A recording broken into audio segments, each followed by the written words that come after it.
Sigmund Freud. El malestar en la cultura. 1. No podemos eludir la impresión de que el hombre suele aplicar cánones falsos en sus apreciaciones, pues mientras anhela para sí y admira a los demás el poderío, el éxito y la riqueza, menosprecia en cambio los valores genuinos que la vida le ofrece.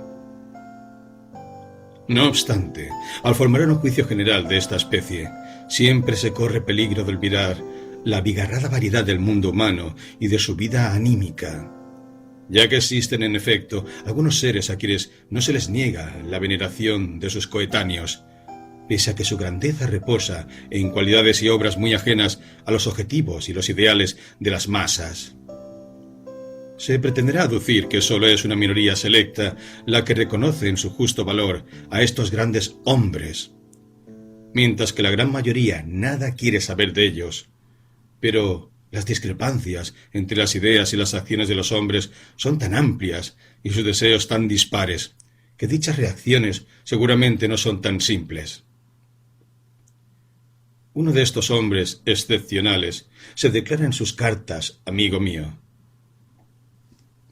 Habiéndole enviado yo mi pequeño trabajo que trata de la religión como una ilusión, me respondió que compartía sin reserva mi juicio sobre la religión, pero lamentaba que yo no hubiera concedido su justo valor a la fuente última de la religiosidad.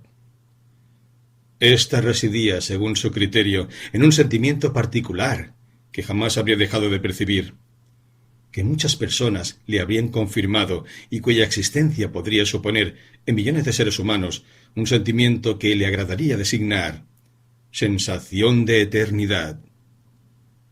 Un sentimiento como de algo sin límites ni barreras, en cierto modo oceánico. Se trataría de una experiencia esencialmente subjetiva, no de un artículo del credo. Tampoco implicaría seguridad alguna de inmortalidad personal, pero, no obstante, esta sería la fuente de la energía religiosa que, captada por las diversas iglesias y sistemas religiosos, es encauzada hacia determinados canales y seguramente también consumida en ellos. Solo gracias a este sentimiento oceánico podría uno considerarse religioso, aunque se rechazara toda fe y toda ilusión. Esta declaración de un amigo que venero, quien por otra parte también prestó cierta vez expresión poética al encanto de la ilusión, me colocó en no pequeño aprieto, pues yo mismo no logro descubrir en mí ese sentimiento oceánico. En manera alguna estaría grata someter los sentimientos al análisis científico. Es cierto que se puede intentar la descripción de sus manifestaciones fisiológicas, pero cuando esto no es posible, y me temo que también el sentimiento oceánico se sustraerá a semejante caracterización, no queda sino atenerse al contenido ideacional que más fácilmente se asocie con dicho sentimiento. Mi amigo, si lo he comprendido correctamente, se refiere a lo mismo que cierto poeta original y harto inconvencional hace decir a su protagonista a manera de consuelo ante el suicidio. De este mundo no podemos caernos. Trataríase, pues, de un sentimiento de indisoluble comunión, de inseparable pertenencia a la totalidad del mundo exterior. Debo confesar que para mí esto tiene más bien el carácter de una penetración intelectual, acompañada, naturalmente, de sobretonos afectivos, que por lo demás tampoco faltan en otros actos cognoscitivos de análoga envergadura. En mi propia persona no llegaría a convencerme de la índole primaria de semejante sentimiento, pero no por ello tengo derecho a negar su ocurrencia real en los demás. La cuestión se reduce, pues, a establecer si es interpretado correctamente y si debe ser aceptado como fons et origo de toda urgencia religiosa. Nada puedo aportar que sea susceptible de decidir la solución de este problema. La idea de que el hombre podría intuir su relación con el mundo exterior a través de un sentimiento directo, orientado desde un principio a este fin, parece tan extraña y es tan incongruente con la estructura de nuestra psicología, que será lícito intentar una explicación psicoanalítica, vale decir genética, del mencionado sentimiento. Al emprender esta tarea se nos ofrece al instante el siguiente razonamiento. En condiciones normales, nada nos parece tan seguro y establecido como la sensación de nuestra mismidad, de nuestro propio yo. Este yo se nos presenta como algo independiente, unitario, bien demarcado frente a todo lo demás. Solo la investigación psicoanalítica, que por otra parte aún tiene mucho que decirnos sobre la relación entre el yo y el ello, nos ha enseñado que esa apariencia es engañosa, que, por el contrario, el yo se continúa hacia dentro, sin límites precisos, con una entidad psíquica inconsciente que denominamos ello, y a la cual viene a servir como de fachada. Pero por lo menos hacia el exterior, el yo parece mantener sus límites claros y precisos. Solo los pierde en un estado que, si bien extraordinario, no puede ser tachado de patológico. En la culminación del enamoramiento, amenaza esfumarse el límite entre el yo y el objeto. Contra todos los testimonios de sus sentidos, el enamorado afirma que yo y tú son uno, y está dispuesto a comportarse como si realmente fuese así. Desde luego, lo que puede ser anulado transitoriamente por una función fisiológica también podrá ser trastornado por procesos patológicos. La patología nos presenta gran número de estados en los que se toma incierta la demarcación del yo frente al mundo exterior, donde los límites llegan a ser confundidos. Casos en que partes del propio cuerpo, hasta componentes del propio psiquismo, percepciones, pensamientos, sentimientos, aparecen como si fueran extraños y no pertenecieran al yo. Otros en los cuales se atribuye al mundo exterior lo que a todas luces procede del yo y debería ser reconocido por éste. De modo que también el sentimiento yoico está sujeto a trastornos y los límites del yo con el mundo exterior no son inmutables. Prosiguiendo nuestra reflexión, hemos de decirnos que este sentido yoico del adulto no puede haber sido el mismo desde el principio, sino que debe haber sufrido una evolución, imposible de demostrar naturalmente, pero susceptible de ser reconstruida con cierto grado de probabilidad. El lactante aún no discierne su yo de un mundo exterior, como fuente de las sensaciones que le llegan. Gradualmente lo aprende por influencia de diversos estímulos. Sin duda, ha de causarle la más profunda impresión el hecho de que algunas de las fuentes de excitación, que más tarde reconocerá como los órganos de su cuerpo, sean susceptibles de provocarle sensaciones en cualquier momento, mientras que otras se le sustraen temporalmente. Entre estas, la que más anhela, el seno materno, logrando sólo atraérselas al expresar su urgencia en el llanto. Con ello comienza por oponérsele al yo un objeto, en forma de algo que se encuentra afuera, y para cuya aparición es menester una acción particular. Un segundo estímulo para el que el yo se desprenda de la masa sensorial, esto es, para la aceptación de un afuera, de un mundo exterior, lo dan las frecuentes, múltiples e inevitables sensaciones de dolor y displacer, que el aún omnipotente principio del placer induce a abolir y a evitar. Surge así la tendencia a disociar del yo cuanto pueda convertirse en fuente de desplacer o a expulsarlo de sí, a formar un yo puramente hedónico, un yo paciente, enfrentado con un no yo, con un afuera ajeno y amenazante. Los límites de este primitivo yo, placiente, no pueden escapar a reajustes ulteriores impuestos por la experiencia.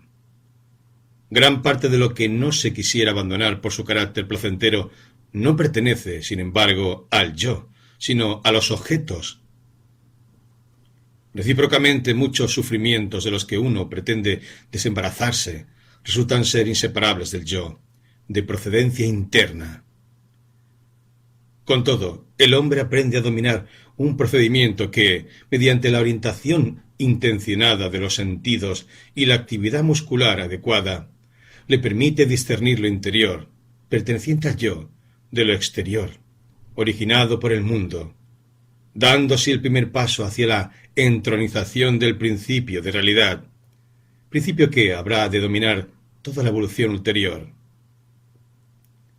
Naturalmente, esa capacidad adquirida de discernimiento sirve al propósito práctico de eludir las sensaciones displacenteras percibidas o amenazantes.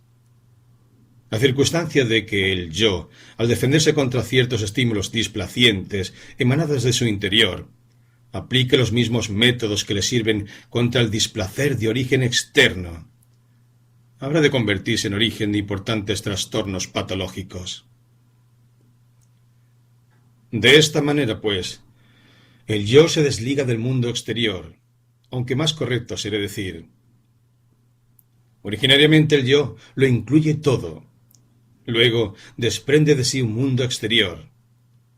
Nuestro actual sentido yoico no es, por consiguiente, más que el residuo atrofiado de un sentimiento más amplio, aún de envergadura universal, que correspondía a una comunión más íntima entre el yo y el mundo circundante.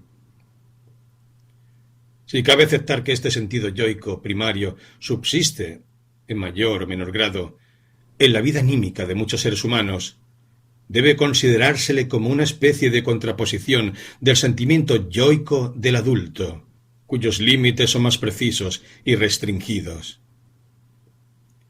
De esta suerte, los contenidos ideativos que le corresponden serían precisamente los de infinitud y de comunión con el todo, los mismos que mi amigo emplea para ejemplificar el sentimiento oceánico. Pero, ¿acaso tenemos el derecho de admitir esta supervivencia de lo primitivo junto a lo ulterior que de él se ha desarrollado? Sin duda alguna, pues los fenómenos de esta índole nada tienen de extraño, ni en la esfera psíquica, ni en otra cualquiera. Así, en lo que se refiere a la serie zoológica, sustentamos la hipótesis de que las especies más evolucionadas han surgido de las inferiores. Pero aún hoy hallamos entre las vivientes todas las formas simples de la vida. Los grandes saurios se han extinguido, cediendo el lugar a los mamíferos, pero aún vive con nosotros un representante genuino de ese orden, el cocodrilo. Esta analogía puede parecer demasiado remota, y por otra parte, adolece de que las especies inferiores sobrevivientes no suelen ser las verdaderas antecesoras de las actuales, más evolucionadas. Por regla general, han desaparecido los eslabones intermedios que sólo conocemos a través de su reconstrucción. En cambio, en el terreno psíquico, la conservación de lo primitivo junto a lo evolucionado a que dio origen es tan frecuente que sería ocioso demostrarla mediante ejemplos. Este fenómeno obedece casi siempre a una bifurcación del curso evolutivo. Una parte cuantitativa de determinada actitud o de una tendencia instintiva se ha sustraído a toda modificación, mientras que el resto siguió la vía del desarrollo progresivo.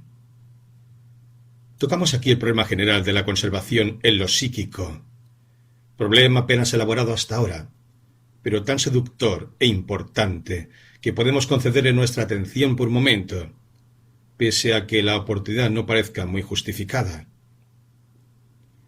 Habiendo superado la concepción errónea de que el olvido, tan corriente para nosotros, significa la destrucción o aniquilación del resto mnemónico, nos inclinamos a la concepción contraria de que en la vida psíquica nada de lo que una vez formado puede desaparecer jamás. Todo se conserva de alguna manera y puede volver a surgir en circunstancias favorables, como por ejemplo mediante una regresión de suficiente profundidad. Tratemos de representarnos lo que esta hipótesis significa mediante una comparación que nos llevará a otro terreno. Tomemos por ejemplo la evolución de la ciudad eterna. Los historiadores Nos enseñan que el más antiguo recinto urbano fue la Roma Quadrata, una población empalizada en el monte Palatino. A esta primera fase siguió la del Septimontium, fusión de las poblaciones situadas en las distintas colinas. Más tarde apareció la ciudad cercada por el muro de Sirvio Tulio. Y aún más recientemente, luego de todas las transformaciones de la República y del Primer Imperio, el recinto que el emperador Aureliano rodeó con sus murallas. No hemos de perseguir más lejos las modificaciones que sufrió la ciudad, preguntándonos, en cambio, qué restos de esas fases pasadas hallará aún en la Roma actual un turista, la cual suponemos dotado de los más completos conocimientos históricos y topográficos. Verá el muro aureliano casi intacto, salvo algunas brechas. En ciertos lugares podrá hallar trozos del muro serviano, puestos al descubierto por las excavaciones. Provisto de conocimientos suficientes, superiores a los de la arqueología moderna, quizá podría trazar en el cuadro urbano actual todo el curso de este muro y el contorno de la Roma Quadrata. Pero de las construcciones que otrora colmaron ese antiguo recinto no encontrará nada o tan solo escasos restos, pues aquellas han desaparecido. Aun dotado del mejor conocimiento de la Roma republicana, sólo podría señalar la ubicación de los templos y edificios públicos de esa época. Hoy estos lugares están ocupados por ruinas, pero ni siquiera por las ruinas auténticas de aquellos monumentos, sino por las de reconstrucciones posteriores, ejecutadas después de incendios y demoliciones. Casi no es necesario agregar que todos estos restos de la Roma antigua aparecen esparcidos en el laberinto de una metrópoli edificada en los últimos siglos del Renacimiento. Su suelo y sus construcciones modernas seguramente ocultan aún numerosas reliquias. Tal es la forma de conservación de lo pasado que ofrecen los lugares históricos como Roma. Supongamos ahora, a manera de fantasía, que Roma no fuese un lugar de habitación humana, sino un ente psíquico con un pasado no menos rico y prolongado, en el cual no hubieran desaparecido en nada de lo que alguna vez existió, y donde junto a la última fase evolutiva subsistieran todas las anteriores. Aplicado a Roma, esto significaría que en el Palatino habrían de levantarse aún, en todo su porte primitivo, los palacios imperiales y el Septizonium de Septimio Severo.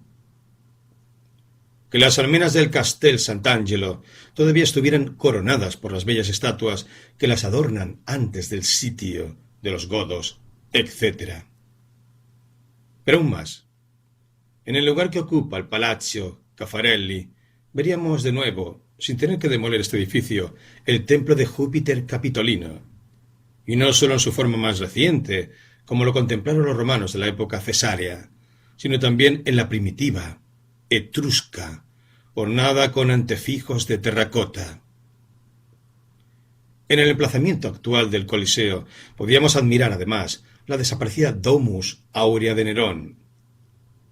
En la Piazza della Rotonda no encontraríamos tan solo el actual Panteón, como Adriano nos lo ha legado, sino también en el mismo solar la construcción original de M. Agripa. Y además, en este terreno, la iglesia María Sopra Minerva, sin contar el antiguo templo sobre el cual fue edificada. Y bastaría que el observador cambiara la dirección de su mirada o su punto de observación para hacer surgir una u otra de esas visiones. Evidentemente, no tiene objeto alguno seguir el hilo de esta fantasía, pues nos lleva a lo inconcebible y aun a lo absurdo. Si pretendemos representar espacialmente la sucesión histórica, sólo podremos hacerlo mediante la yuxtaposición en el espacio, pues éste no acepta dos contenidos distintos. Nuestro intento parece ser un juego vano. Su única justificación es la de mostrarnos cuán lejos de encontrarnos del poder captar las características de la vida psíquica mediante la representación descriptiva. Aún tendríamos que enfrentarnos con otra objeción. Se nos preguntará por qué recurrimos precisamente al pasado de una ciudad para compararlo con el pasado anímico. La hipótesis de la conservación total de lo pretérito está supeditada también en la vida psíquica, a la condición de que el órgano del psiquismo haya quedado intacto, de que sus tejidos no hayan sufrido por traumatismo o inflamación. Pero las influencias destructivas comparables a estos factores patológicos no faltan en la historia de ninguna ciudad, aunque su pasado sea menos agitado que el de Roma, aunque, como Londres, jamás haya sido asolada por un enemigo. Aun la más apacible evolución de una ciudad incluye demoliciones y reconstrucciones que en un principio la toman inadecuada para semejante comparación con un organismo psíquico. Nos rendimos ante este argumento y, renunciando a un ilustrativo efecto de contraste, recurrimos a un símil que, en todo caso, es más afín a lo psíquico, el organismo animal o el humano. Pero también aquí tropezamos con idéntica dificultad. Las fases precedentes de la evolución no subsisten en forma alguna, sino que se agotan en las ulteriores cuyo material han suministrado. Es imposible demostrar la existencia del embrión en el adulto. El timo del niño, sustituido por tejido conectivo durante la adolescencia, ha dejado de existir. Es verdad que en los huesos largos del adulto podemos trazar el contorno del infantil, pero éste ha desaparecido al alargarse y engrosarse para alcanzar su forma definitiva. Por consiguiente, debemos someternos a la comprobación de que sólo en el terreno psíquico es posible esta persistencia de todos los estadios previos, junto a la forma definitiva, y de que no podremos representarnos gráficamente tal fenómeno. Pero quizá vayamos demasiado lejos con esta conclusión. Quizá habríamos de conformarnos con afirmar que lo pretérito puede subsistir en la vida psíquica, que no está necesariamente condenado a la destrucción. Aun en el terreno psíquico no deja de ser posible, como norma o excepcionalmente, que muchos elementos arcaicos sean borrados o consumidos en tal medida, ya que ningún proceso logre restablecerlos o reanimarlos. Además, su conservación podría estar supeditada en principio a ciertas condiciones favorables. Todo esto es posible, pero nada sabemos al respecto. No podemos sino atenernos a la conclusión de que la vida psíquica, la conservación de lo pretérito, es la regla, más bien que una curiosa excepción. Así pues, estamos plenamente dispuestos a aceptar que, en muchos seres, existe un sentimiento oceánico que nos inclinamos a reducir a una fase temprana del sentido yoico. Pero entonces se nos plantea una nueva cuestión. ¿Qué pretensiones puede alegar ese sentimiento para ser aceptado como fuente de las necesidades religiosas? Por mi parte, esta pretensión no me parece muy fundada, pues un sentimiento solo puede ser una fuente de energía si a su vez es expresión de una necesidad imperiosa. En cuanto a las necesidades religiosas, considero irrefutable su derivación del desamparo infantil y de la nostalgia que el padre que aquel suscita. Tanto más cuanto que este sentimiento no se mantiene simplemente desde la infancia, sino que es reanimado sin cesar por la angustia ante la omnipotencia del destino. Me sería imposible indicar ninguna necesidad infantil tan poderosa como la del amparo paterno. Con esto pasa a segundo plano el papel del sentimiento oceánico, que podría tender, por ejemplo, al restablecimiento del narcisismo ilimitado. La génesis de la actitud religiosa puede ser trazada con toda claridad hasta llegar al sentimiento de desamparo infantil. Es posible que aquella oculte aún otros elementos, pero por ahora se pierden en las tinieblas. Puedo imaginarme que el sentimiento oceánico haya venido a relacionarse ulteriormente con la religión, pues este ser uno con el todo, implícito en su contenido ideativo, nos seduce como una primera tentativa de consolación religiosa, como otro camino para refutar el peligro que el yo reconoce amenazante en el mundo exterior. Confieso una vez más que me resulta muy difícil operar con estas magnitudes tan intangibles. Otro de mis amigos, llevado por su insaciable curiosidad científica a las experiencias más extraordinarias y convertido por fin en omnisapiente, me aseguró que mediante las prácticas del yoga, es decir, apartándose del mundo exterior, fijando la atención en las funciones corporales, respirando de manera particular, se llega efectivamente a despertar en sí mismo nuevas sensaciones y sentimientos difusos que pretendía concebir como regresiones a estados primordiales de la vida psíquica, profundamente soterrados.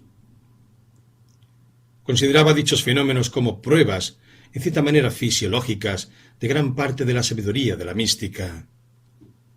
Se nos ofrecían aquí relaciones con muchos estados enigmáticos de la vida anímica, como los del trance y del éxtasis. Mas yo siento el impulso de repetir las palabras del buzo de Schiller.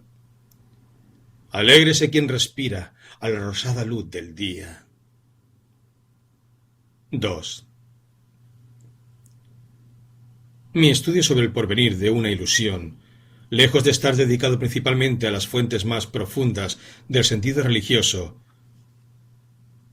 se refería más bien a lo que el hombre común concibe como su religión, al sistema de doctrinas y promisiones que, por un lado, le explican con envidiable integridad los enigmas de este mundo, y por otro, le aseguran que una solícita providencia guardará su vida y recompensará en una existencia ultraterrena las eventuales privaciones que sufra en ésta.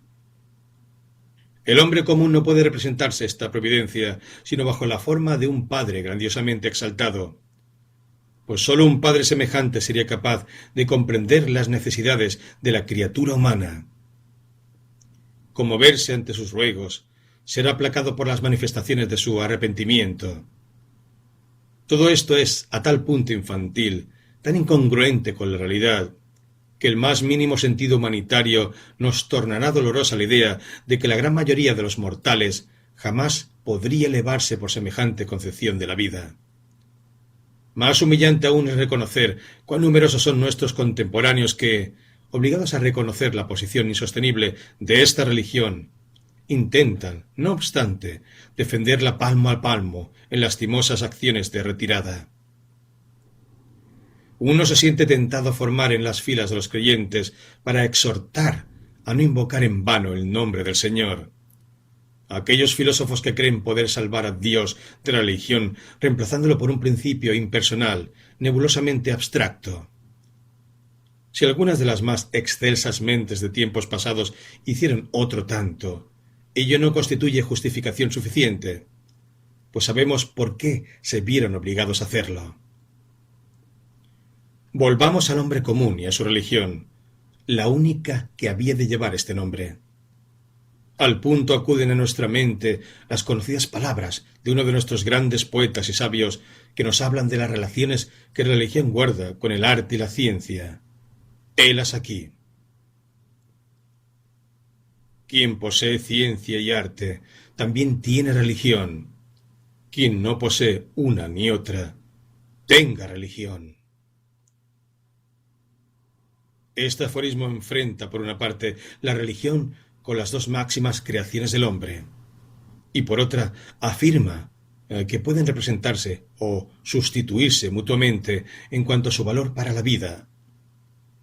De modo que, si también pretendiéramos privar de religión al común de los mortales, no nos respaldaría evidentemente la autoridad del poeta. Ensayemos, pues, otro camino para acercarnos a la comprensión de su pensamiento. Tal como nos ha sido impuesta, la vida nos resulta demasiado pesada. Nos depara excesivos sufrimientos, decepciones, empresas imposibles. Para soportarla no podemos pasarnos sin lenitivos. No se puede prescindir de las muletas, nos ha dicho Theodore Fontane. Los hay quizá de tres especies. distracciones poderosas que nos hacen parecer pequeña nuestra miseria, satisfacciones sustitutivas que la reducen, narcóticos que nos tornan insensibles a ella. Alguno o cualquiera de estos remedios nos es indispensable. Voltaire alude a las distracciones cuando, en Cándido, formula a manera de envío del consejo de cultivar nuestro jardín. También la actividad científica es una diversión semejante. Las satisfacciones sustitutivas, como nos la ofrece el arte, son, frente a la realidad, ilusiones, pero no por ello menos eficaces psíquicamente, gracias al papel que la imaginación mantiene en la vida anímica. En cuanto a los narcóticos, influyen sobre nuestros órganos y modifican su quimismo. No es fácil indicar el lugar que en esta serie corresponde a la religión. Tendremos que buscar, pues, un acceso más amplio al asunto. En incontables ocasiones se ha planteado la cuestión del objeto que tendría la vida humana, sin que jamás se le haya dado respuesta satisfactoria, y quizá ni admita tal respuesta. Muchos de estos inquisidores se apresuraron a agregar que si resultase que la vida humana no tiene objeto alguno, perdería todo el valor ante sus ojos. Pero estas amenazas de nada sirven. Parecería más bien que se tiene el derecho de rechazar la pregunta en sí, pues su razón de ser probablemente emane de esa vanidad antropocéntrica, cuyas múltiples manifestaciones ya conocemos. Jamás se pregunta acerca del objeto de la vida de los animales, salvo que se la distingue con el destino de servir al hombre. Pero tampoco esto es sustentable, pues son muchos los animales con los que el hombre no sabe qué emprender, fuera de describirlos, clasificarlos y estudiarlos. E incontables especies aún han declinado servir a este fin, al existir y desaparecer mucho antes de que el hombre pudiera observarlas. Decididamente, sólo la religión puede responder al interrogante sobre la finalidad de la vida. No estaremos errados al concluir que la idea de adjudicar un objetivo a la vida humana no puede existir sino en función de un sistema religioso. Abandonemos por ello la cuestión precedente y encaremos esta otra más modesta. ¿Qué fines y propósitos de vida expresan los hombres en su propia conducta? ¿Qué esperan de la vida? ¿Qué pretenden alcanzar con ella? Es difícil equivocar la respuesta. Aspiran a la felicidad. Quieren llegar a ser felices. No quieren dejar de serlo. Esta aspiración tiene dos fases. Un fin positivo y otro negativo. Por un lado, evitar el dolor y el displacer. Por el otro, experimentar intensas sensaciones placenteras. En el sentido estricto, el término felicidad sólo se aplica al segundo fin. De acuerdo con esta dualidad del objetivo perseguido, la actividad humana se despliega en dos sentidos, según trate de alcanzar, prevaleciente o exclusivamente, uno u otro de aquellos fines. Como se advierte, quien fija el objetivo vital es simplemente el programa del principio del placer, principio que rige las operaciones del aparato psíquico desde su mismo origen, principio de cuya adecuación y eficiencia no cabe dudar, por más que su programa esté en pugna con el mundo entero, tanto con el macrocosmos como con el microcosmos. Este programa ni siquiera es realizable, pues todo el orden del universo se le opone. Y aún estaríamos por afirmar que el plan de la creación no incluye el propósito de que el hombre sea feliz. Lo que en el sentido más estricto se llama felicidad surge de la satisfacción, casi siempre instantánea, de necesidades acumuladas, que han alcanzado elevada tensión y, de acuerdo con esta índole, sólo puede darse como fenómeno episódico. Toda persistencia de una situación anhelada por el principio del placer sólo proporciona una sensación de tibio bienestar, pues nuestra disposición no nos permite gozar intensamente sino el contraste, pero sólo en muy escasa medida lo estable. Así, nuestras facultades de felicidad están ya limitadas en principio por nuestra propia constitución. En cambio, nos es mucho menos difícil experimentar la desgracia. El sufrimiento nos amenaza por tres lados. Desde el propio cuerpo que, condenado a la decadencia y a la aniquilación, ni siquiera puede prescindir de los signos de alarma que representan el dolor y la angustia. Del mundo exterior, capaz de encarnizarse en nosotros con fuerzas destructoras, omnipotentes e implacables. Por fin, de las relaciones con otros seres humanos. El sufrimiento que emana de esta última fuente quizás nos sea más doloroso que cualquier otro. Tendemos a considerarlo como una adición, más o menos gratuita, pese a que bien podría ser un destino tan ineludible como el sufrimiento de distinto origen. No nos extrañe, pues, que bajo la presión de tales posibilidades de sufrimiento, el hombre suele rebajar sus pretensiones de felicidad, como por otra parte también el principio del placer se transforma, por influencia del mundo exterior, en el más modesto principio de la realidad. No nos asombra que el ser humano ya se estime feliz por el mero hecho de haber escapado a la desgracia, de haber sobrevivido al sufrimiento, que en general la finalidad de evitar el sufrimiento relega a segundo plano la de lograr el placer. La reflexión demuestra que las tentativas destinadas a alcanzarlo pueden llevarnos por caminos muy distintos, recomendados todos por las múltiples escuelas de la sabiduría humana y emprendidos alguna vez por el ser humano. En primer lugar, la satisfacción ilimitada de todas las necesidades se nos impone como norma de conducta más tentadora, pero significa preferir el placer a la prudencia, y a poco de practicarla se hacen sentir sus consecuencias. Los otros métodos, que persiguen ante todo la evitación del sufrimiento, se diferencian según la fuente de displacer a que conceden máxima atención. Existen entre ellos procedimientos externos y moderados, algunos unilaterales y otros que atacan simultáneamente varios puntos. El aislamiento voluntario, el alejamiento de los demás, es el método de protección más inmediato contra el sufrimiento susceptible de originarse en las relaciones humanas. Es claro que la felicidad alcanzable por tal camino no puede ser sino la de quietud. Contra el temible mundo exterior sólo puede uno defenderse mediante una forma cualquiera del alejamiento si pretende solucionar este problema únicamente para sí. Existe, desde luego, otro camino mejor: pasar al ataque contra la naturaleza y someter a la voluntad del hombre, como miembro de la comunidad humana, empleando la técnica dirigida por la ciencia. Así se trabaja con todos por el bienestar de todos. Pero los más interesantes preventivos del sufrimiento son los que tratan de influir sobre nuestro propio organismo, pues, en última instancia, todo sufrimiento no es más que una sensación. Sólo existe en tanto lo sentimos, y únicamente lo sentimos en virtud de ciertas disposiciones de nuestro organismo.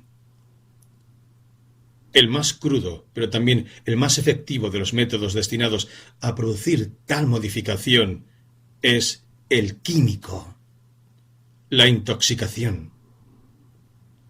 No creo que nadie haya comprendido su mecanismo, pero es evidente que existen ciertas sustancias extrañas al organismo cuya presencia en la sangre o en los tejidos nos proporciona directamente sensaciones placenteras, modificando además las condiciones de nuestra sensibilidad, de manera tal que nos impiden percibir estímulos desagradables.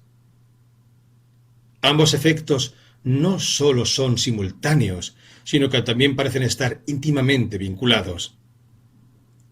Pero en nuestro propio quimismo deben existir asimismo sustancias que cumplen un fin análogo, pues conocemos por lo menos un estado patológico, la manía, en el que se produce semejante conducta, similar a la embriaguez, sin incorporación de droga alguna. También en nuestra vida psíquica normal, la descarga del placer oscila entre la facilitación y la coartación, y paralelamente disminuye y aumenta la receptividad para el displacer. Es muy lamentable que este cariz tóxico de los procesos mentales se haya sustraído hasta ahora a la investigación científica. Se atribuye tal carácter benéfico a la acción de los estupefacientes en la lucha por la felicidad y en la prevención de la miseria, que tanto los individuos como los pueblos les han reservado un lugar permanente en su economía libidinal. No sólo se les debe el placer inmediato, sino también una muy anhelada medida de independencia frente al mundo exterior. Los hombres saben que con ese quitapenas siempre podrán escapar al peso de la realidad, refugiándose en un mundo propio que ofrezca mejores condiciones para su sensibilidad. También se sabe que es precisamente esta cualidad de los estupefacientes la que entraña su peligro y su nocividad. En ciertas circunstancias aún llevan la culpa de que se disipen esterilmente cuantiosas magnitudes de energía que podían ser aplicadas para mejorar la suerte humana. Sin embargo, la complicada arquitectura de nuestro aparato psíquico también es accesible a toda una serie de otras influencias. La satisfacción de los instintos, precisamente porque implica tal felicidad, se convierte en causa de intenso sufrimiento cuando el mundo exterior nos priva de ella, negándonos la satisfacción de nuestras necesidades. Por consiguiente, cabe esperar que al influir sobre estos impulsos instintivos evitaremos buena parte del sufrimiento. Pero esta forma de evitar el dolor ya no actúa sobre el aparato sensitivo, sino que trata de dominar las mismas fuentes internas de nuestras necesidades, consiguiéndolo en grado extremo al aniquilar los instintos, como lo enseña la sabiduría oriental y lo realiza la práctica del yoga.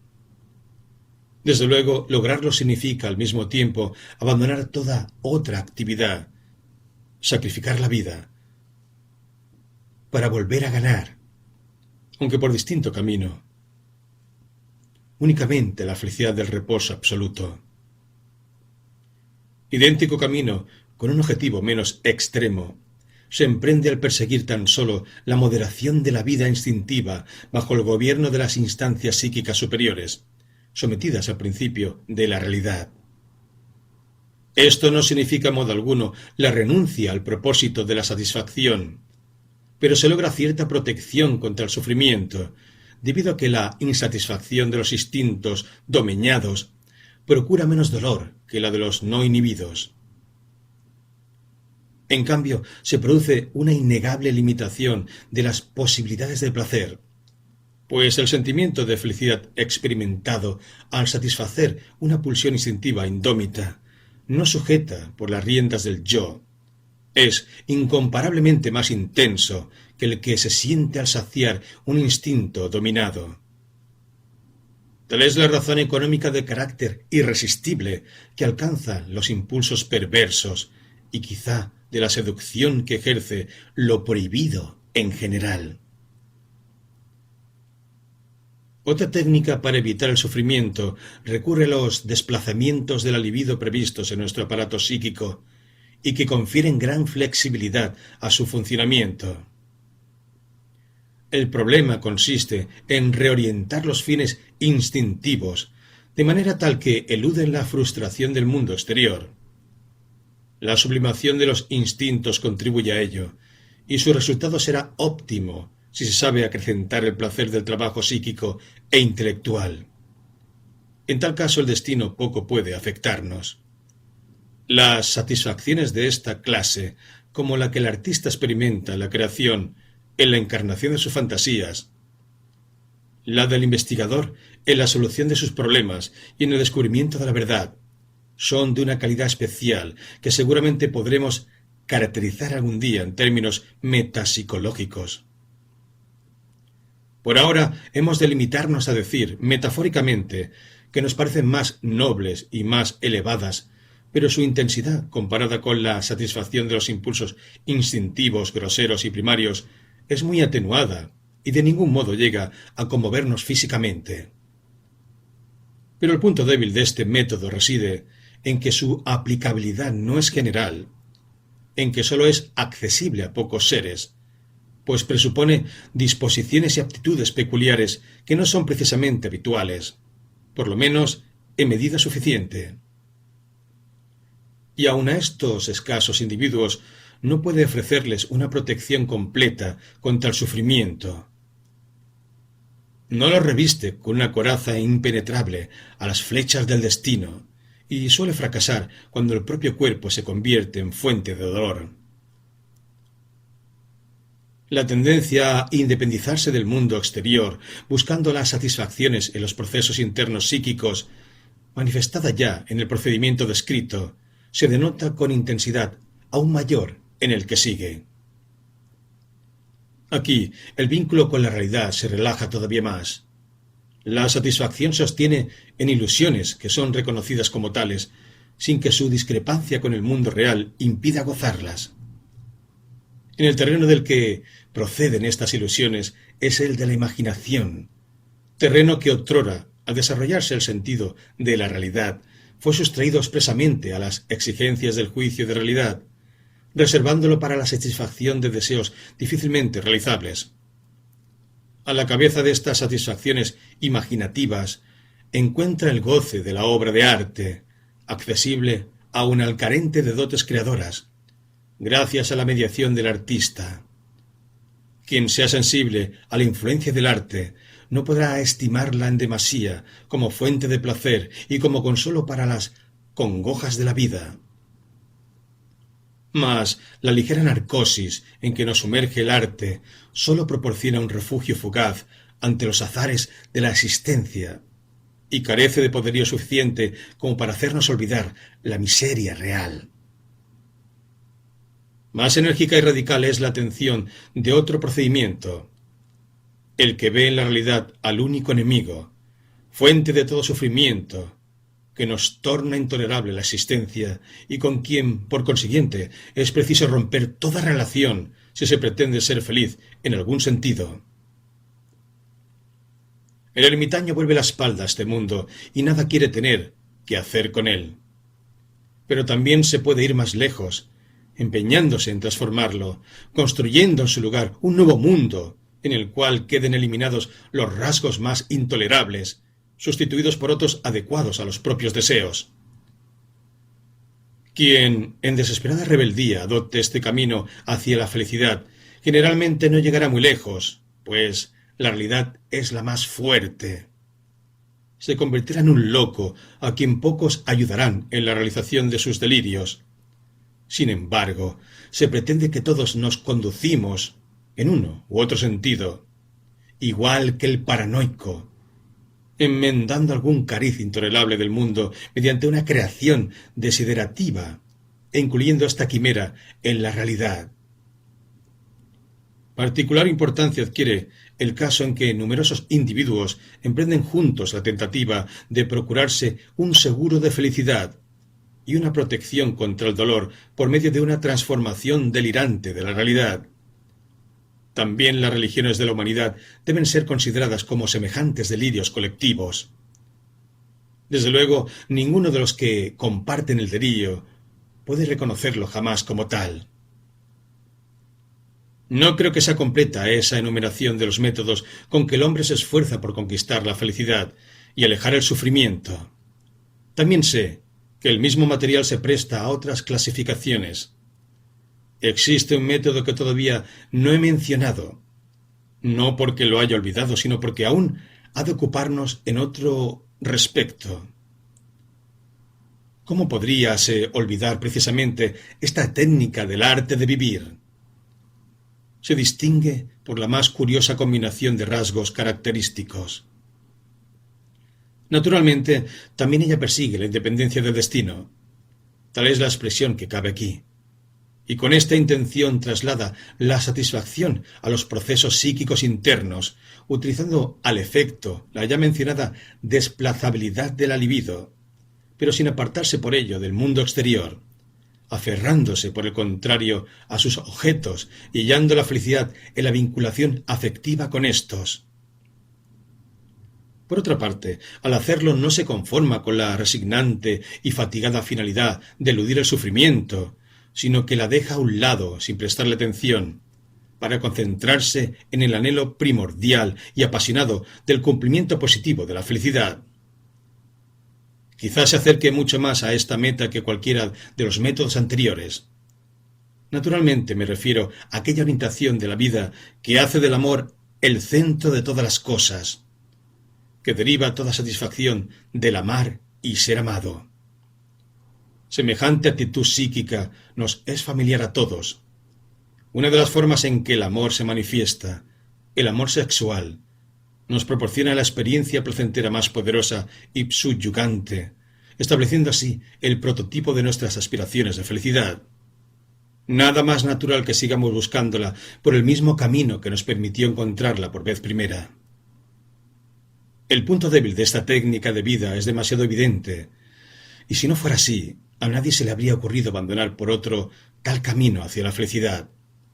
En efecto, jamás nos hallamos tan a merced del sufrimiento como cuando amamos. Jamás somos tan desamparadamente infelices como cuando hemos perdido el objeto amado a su amor.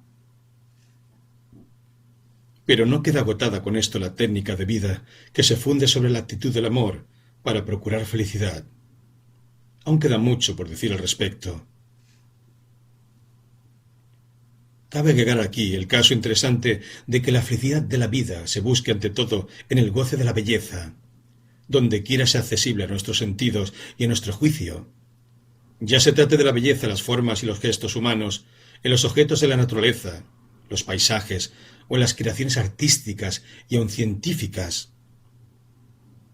Esta orientación estética de la finalidad vital nos protege escasamente contra los sufrimientos inminentes, pero puede indemnizarnos por muchos pesares sufridos. El goce de la belleza posee un particular carácter emocional, ligeramente embriagador. La belleza no tiene utilidad evidente, ni es manifiesta su necesidad cultural, y sin embargo la cultura no podría prescindir de ella. La ciencia de la estética investiga las condiciones en las cuales las cosas se perciben como bellas, pero no ha logrado explicar la esencia y el origen de la belleza. Y, como de costumbre, su infructuosidad se oculta con un despliegue de palabras muy sonoras, pero pobres de sentido. Desgraciadamente, tampoco el psicoanálisis tiene mucho que decirnos sobre la belleza. Lo único seguro parece ser su derivación del terreno de las sensaciones sexuales, representando un modelo ejemplar de una tendencia coartada en su fin. Primitivamente, la belleza y el encanto son atributos del objeto sexual. Es notable que los órganos genitales mismos casi nunca sean considerados como bellos, pese al invariable efecto excitante de su contemplación. En cambio, dicha propiedad parece ser inherente a ciertos caracteres sexuales secundarios. A pesar de su condición fragmentaria, me atrevo a cerrar nuestro estudio con algunas conclusiones. El designio de ser felices que nos impone el principio del placer es irrealizable, mas no por ello se debe ni se puede abandonar los esfuerzos por acercarse de cualquier modo a su realización. Al efecto, podemos adoptar muy distintos caminos, anteponiendo ya el aspecto positivo de dicho fin, la obtención del placer, ya su aspecto negativo, la evitación del dolor. Pero ninguno de estos recursos nos permitirá alcanzar cuanto anhelamos. La felicidad, considerada en el sentido limitado, cuya realización parece posible, es meramente un problema de la economía libidinal de cada individuo. Ninguna regla al respecto vale para todos. Cada uno debe buscar por sí mismo la manera en que pueda ser feliz. Su elección del camino a seguir será influida por los más diversos factores. Todo depende de la suma de satisfacción real que pueda esperar del mundo exterior y de la medida en que se incline a independizarse de éste. Por fin, también de la fuerza que se atribuye a sí mismo para modificarlos según sus deseos. Ya aquí desempeña un papel determinante la constitución psíquica del individuo, aparte de las circunstancias exteriores. El ser humano predominantemente erótico antepondrá los vínculos afectivos que lo ligan a otras personas. El narcisista, inclinado a bastarse a sí mismo, buscará las satisfacciones esenciales en sus procesos psíquicos íntimos. El hombre de acción nunca abandonará un mundo exterior en el que pueda medir sus fuerzas. En el segundo de estos tipos, la orientación de los intereses será determinada por la índole de su vocación y por la medida de las sublimaciones instintuales que estén a su alcance. Cualquier decisión extrema en la elección se hará sentir, exponiendo al individuo a los peligros que involucra la posible insuficiencia de toda técnica vital elegida, con exclusión de las restantes. Así como el comerciante prudente evita invertir todo su capital en una sola operación, así también la sabiduría quizá nos aconseje no hacer depender toda satisfacción de una única tendencia, pues su éxito jamás es seguro. Depende del concurso de numerosos factores, y quizá de ninguno tanto como de la facultad del aparato psíquico para adaptar sus funciones al mundo y para sacar provecho de éste en la realización del placer.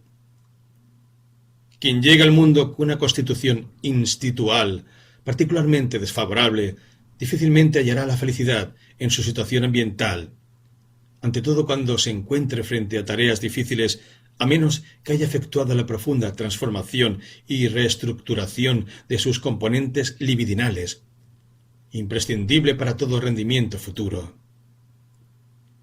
La última técnica de vida que le queda y que le ofrece, por lo menos, satisfacciones sustitutivas, es la fuga a la neurosis, recurso al cual generalmente apela ya en años juveniles. Quien vea fracasar en edad madura sus esfuerzos por alcanzar la felicidad, aún hallará consuelo en el placer de la intoxicación crónica, o bien emprenderá esa desesperada tentativa de rebelión que es la psicosis. La religión viene a perturbar este libre juego de elección y adaptación, al imponer a todos por igual su camino único para alcanzar la felicidad y evitar el sufrimiento. Su técnica consiste en reducir el valor de la vida y en deformar delirantemente la imagen del mundo real, medidas que intenten por condición previa la intimidación de la inteligencia. A este precio, imponiendo por la fuerza al hombre la fijación a un infantilismo psíquico y haciéndolo participar en un delirio colectivo, la religión logra evitar a muchos seres la caída en neurosis individual. Pero no alcanza nada más. Como ya sabemos, hay muchos caminos que pueden llevar a la felicidad, en la medida en que es accesible al hombre, mas ninguno que permita alcanzarla con seguridad. Tampoco la religión puede cumplir sus promesas, pues el creyente, obligado a invocar en última instancia los inescrutables designios de Dios, confiesa con ello que en el sufrimiento solo le queda la sumisión incondicional como último consuelo y fuente de goce. Y, si desde el principio ya estaba dispuesto a aceptarla, bien podría haberse ahorrado todo ese largo rodeo.